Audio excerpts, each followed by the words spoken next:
Hey, Mom. It's me. I tried contacting you about introducing Ashley.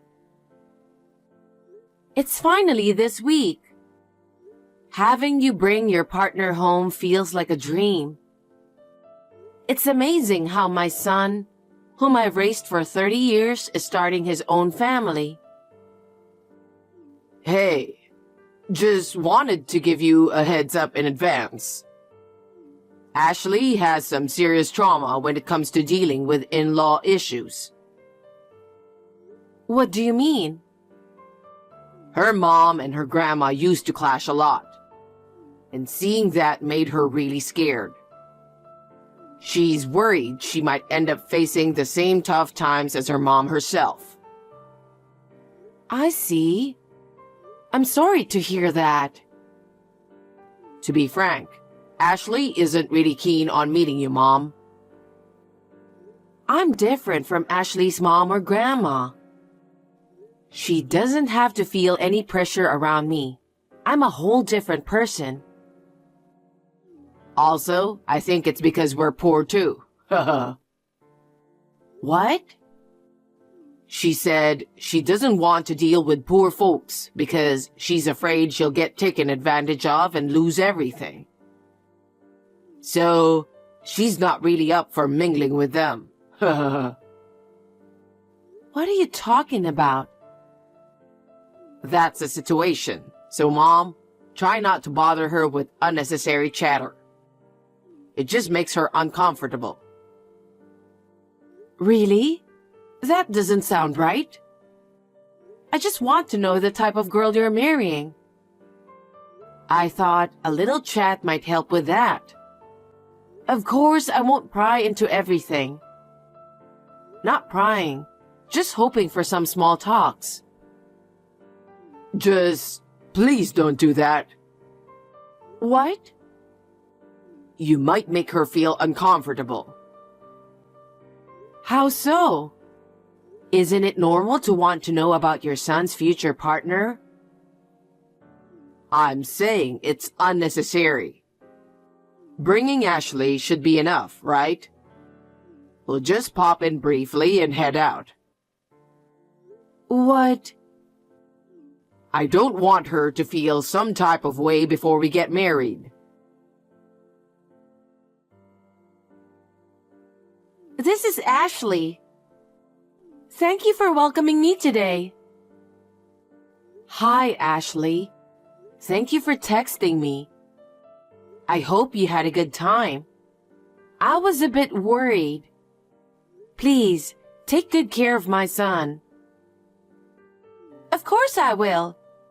By the way, what's up? We don't have any plans on visiting you after we get married, so... Huh? We're not going to visit you anymore. I'm marrying John, not his family. He said that's fine with him. No way. What about Christmas? New Year's? I want to at least spend that with him and have a good time. Not meeting at all is just not possible, is it? John is okay with not seeing you. There's no good time in a poor family. Poor? He said that? Yes, he did. After his father passed away when he was little. You worked very hard to raise John, but he said you were always struggling financially. Huh? I don't remember ever making John feel poor. And John always seemed to be lonely, you know? Well, I had to raise him since his father passed away. You were poor, so you had no choice but to work hard, right? Yeah, you gotta work to make a living, don't you? Despite that, we lived comfortably, and he always had everything he wanted. Isn't that just how you see it, though? I don't think so. Thankfully, both my parents have always worked. I've grown up without any trouble since I was a kid. I'm sure my parents will look after John well from now on.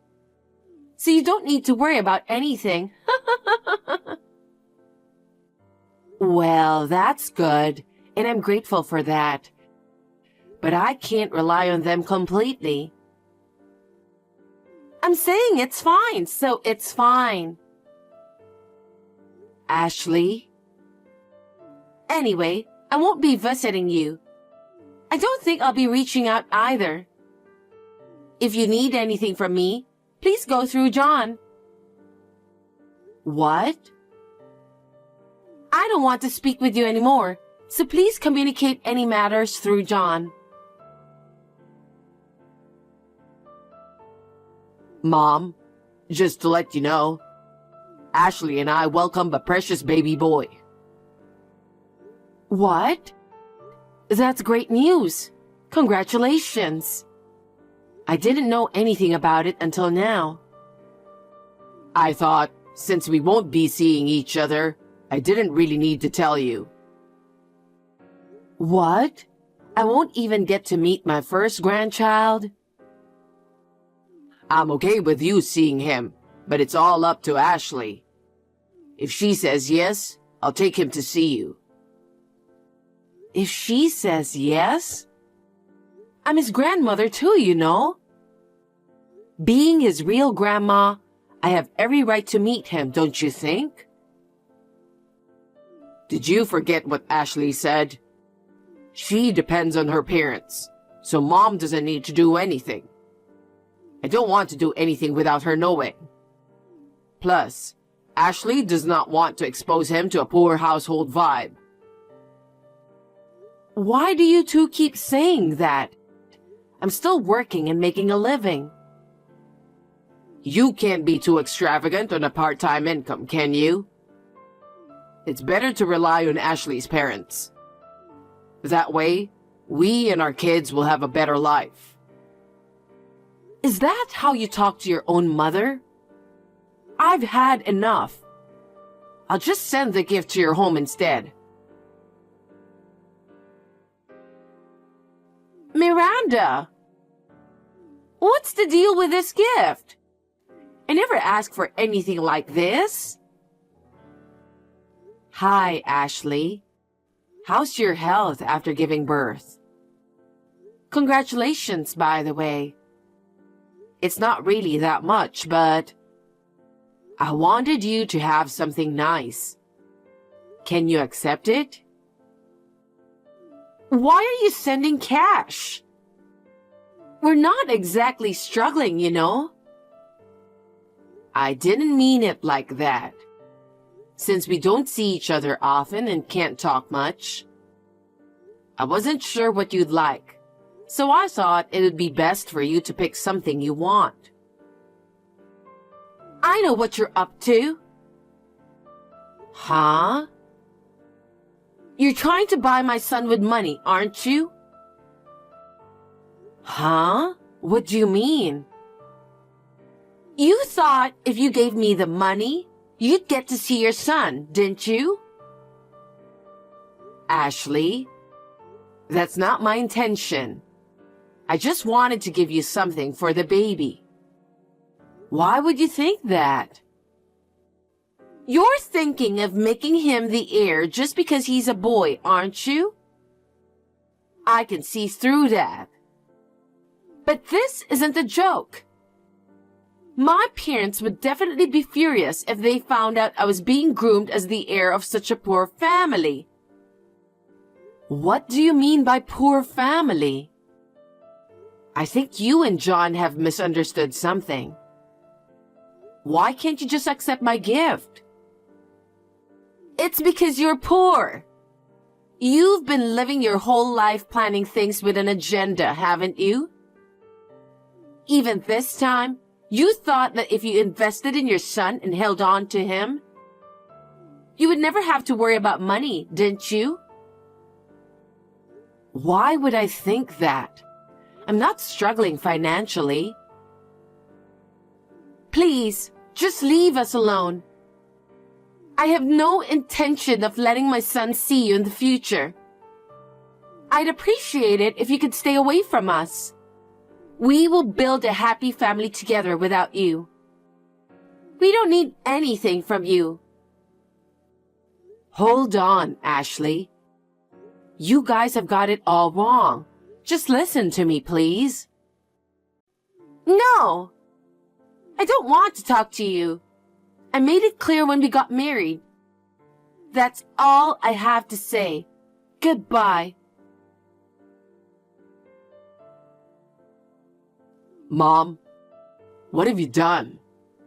Thanks to you, Ashley is pissed off. I didn't do anything to offend her. I just gave her a baby gift. How is that bad?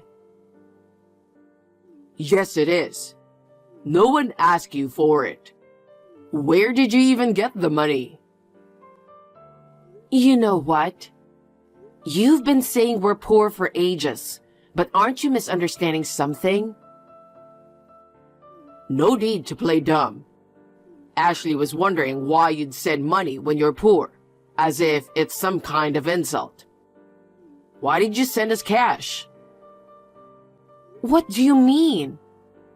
I didn't know what you'd like, so I just wanted you to choose something you'd enjoy. Mom, are you trying to force us into living together by giving us cash, as if it's some kind of favor? Huh?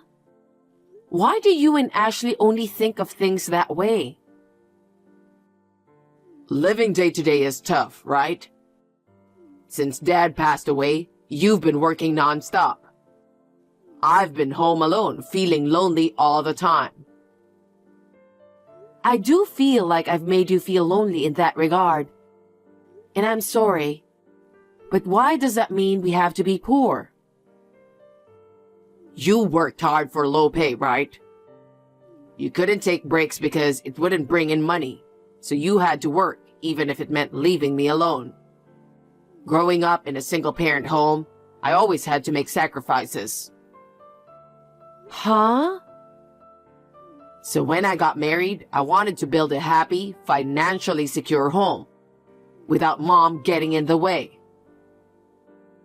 What are you talking about? Ashley was the one who understood my situation like that. She listened to what I've been through. She knows how lonely I was growing up. We've spent our whole life hiding our poverty because you're a single mother. But now, I can live a life where I don't have to worry about money. Both her parents are alive and well, and I know they will continue to support us in the future. I don't want to take care of you when you get older. You're going to spend your last days alone and lonely. Well, so you really weren't happy growing up? I've always worked hard just to make you happy. But it seems like none of that got through to you. All right. Don't come crying to me later.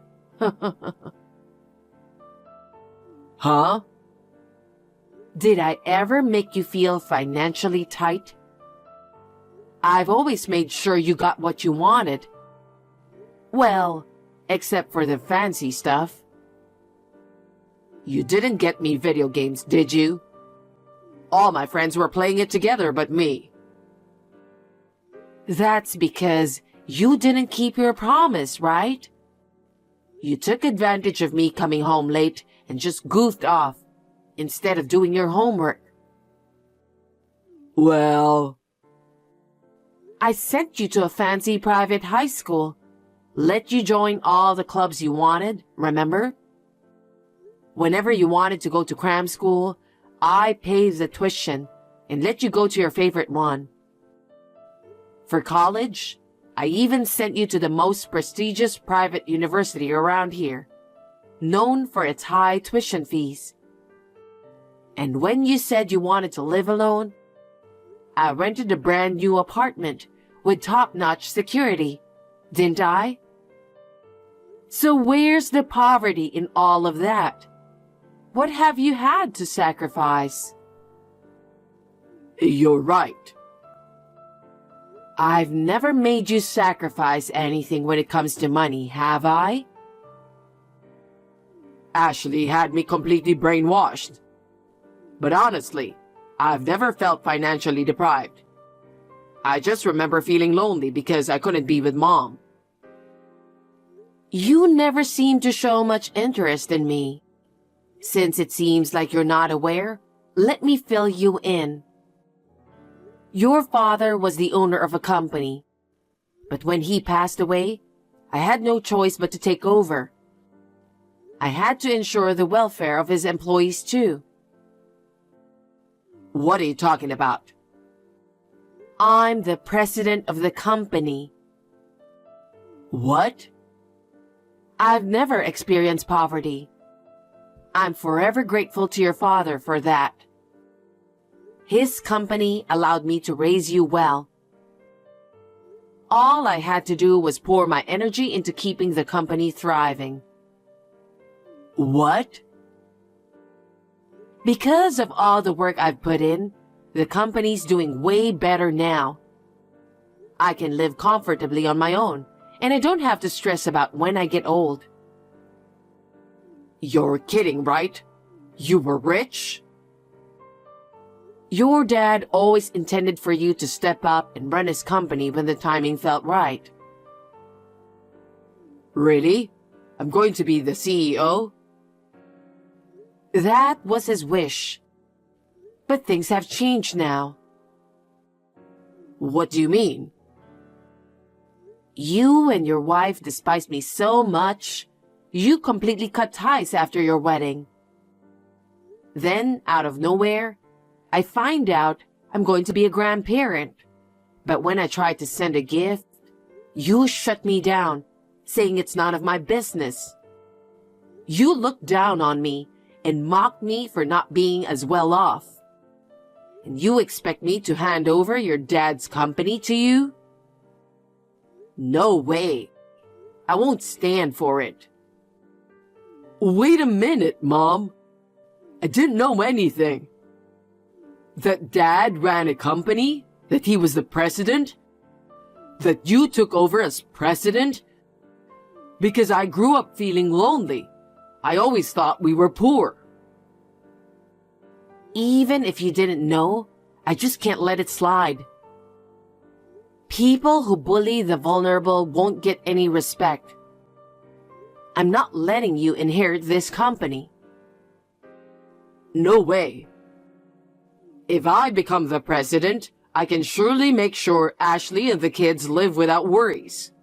Mom, please accept me as your successor. Being a president isn't as easy as you think. It's not for you. Oh, and by the way, the apartment you're living in belongs to my company. What? Our company deals in real estate, so we handle rentals too. Because you said you wanted to live alone, you've been getting away with paying a reduced rent. But starting now, you'll need to pay the full amount. Are you serious? If the rent goes up, our life will be even harder. Cut us some slack, please. If you can't afford it, then pack your bags and leave the apartment immediately. There are plenty of cheaper places out there to rent. I'm done looking after you. From now on, you need to live like a responsible adult. Don't count on me for any more help. Mom, it's my fault. All of this happened because of my misunderstanding. Please forgive me. That's it. I'm done considering you my son. Go ahead. Live your life however you want. Miranda, it's Ashley. We've realized that our misunderstanding caused a lot of discomfort for you, Mom. I'm really sorry. I sincerely apologize. Oh, Ashley, there's no need to apologize. I'm sure you meant everything you said. No. So, you judge people solely based on their work and financial situation, huh? That's why you look down on me for working hard as a single mom, isn't it? In other words, you saw me as a burden, didn't you? That's not true. You don't have to try hard. As a supposed burden, I won't be seeing you two ever again. Please don't say that. I fully intend to apologize for my mistakes. You don't have to apologize. I have no intention of having anything to do with you guys anymore. So... What? Then what about our child? He's your grandchild. You won't ever let me see him anyway. So what's the point? I said things without knowing you. I'm really sorry. I had no idea that you were the president of the company. I was just scared of family conflicts from my upbringing. That's all it was. Please forgive me. Ashley, I don't know what happened in your family, but I don't think it's fair to label people as poor without even talking to them, and to avoid those who are less fortunate. Yes, I do want to change from now on. By all means, do so. I think it's important to be considerate of others, no matter what the situation. I understand. So, would you consider making John the future president? That's a whole different story. Business is built on trust, you know? Right now, I have zero trust in him. What? You know what, Ashley? It's really tough to regain trust once it's lost. At least for now, I've no intention of making John the successor. Oh no. I believe it's because of me that he started to dislike you. It's my fault. That's why please consider making John the successor. No matter the reasons, the bottom line is, there's no trust. So I'm definitely not handing over my husband's company to him. Miranda. Oh, and I think John mentioned it. But don't forget about the apartment situation too. Huh? Decide by the end of this month whether you'll pay the full rent or leave. Oh no. With his income, there's no way we can afford it. Then why don't you look for a cheaper place and move out? It's not that easy to find a place, and it will cost a lot to move. Stop cherry-picking what suits you. Decide if you're renewing or ending your lease by the end of this month. I'll have the staff follow up, so be prepared for that. Miranda, please. Please don't take this away from us. You've only got two options. Discuss it with John and decide. And I don't want anything to do with you two anymore. Don't ever contact me again. Miranda, please don't say such harsh things. How dare you? You've been rejecting me all along. Just remember, life doesn't always bend to your will. Goodbye. Don't you want to see your grandchildren? Miranda, please. Later on, my son and his wife had to move out of the apartment. It's understandable because they couldn't afford the rent. Well, it was my decision to let them stay there. So maybe I made a mistake in my parenting. Anyway, Both of them are now responsible adults and as parents of one child each. I hope they will approach their future with a good sense of responsibility. It seems Ashley's parents didn't know anything about it. And when they heard the details, they gave their daughter and my son a good scolding. Thanks to that, without any support from their in-laws, they are now quietly living in a cheap, small apartment. I believe it was a good lesson for my son and his wife. It's very unfortunate that I can't see my grandchildren, but I have no intention of helping them at all. I continue to lead busy days as usual. With all that's happened, I'm considering planning a cruise trip for a fresh start.